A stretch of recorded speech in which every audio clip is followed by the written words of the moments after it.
Dear Mr. Truin, the reason for sending that last email to you I will write out to you at such a time as I am in a position to freely express myself without fear of further recrimination, given the mitigating circumstances I find myself in.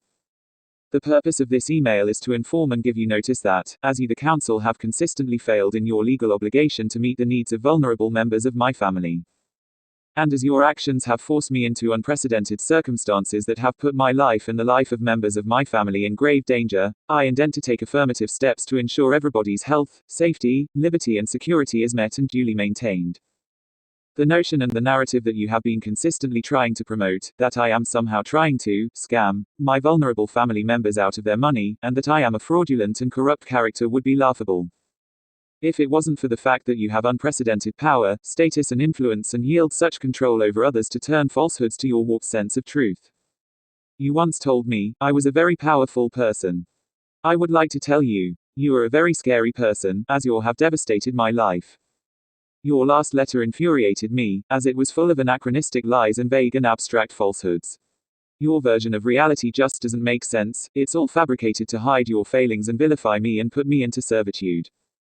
There is a considerable cost associated with your persistent attempts to put me into servitude and bondage, under your sphere of influence and control. It is my full intention to claim from you, the Council, this cost at a rate of £1 million per week for each member I am forced to look after, because of the systematic and systemic failings in your organization and its exploitative nature. I further intend to reserve the right to backdate such costs up to and including the date that this responsibility was first forced onto me.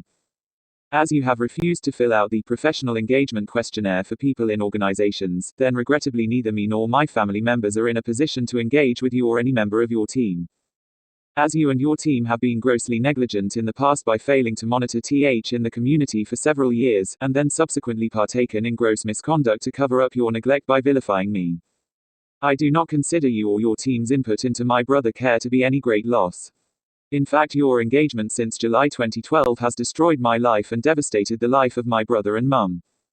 I guess your defense is that it's entirely my fault, yet the fact is that you have clearly financially profiteered at mine and my family's expense to help save your organization money. It is my contention that your negative actions are primarily racially motivated and discriminative, and are now fully revealing themselves under your financial constraints. Furthermore, please note that all communication is recorded to protect our health and safety, and to safeguard our privacy, dignity, freedoms, liberty and human rights.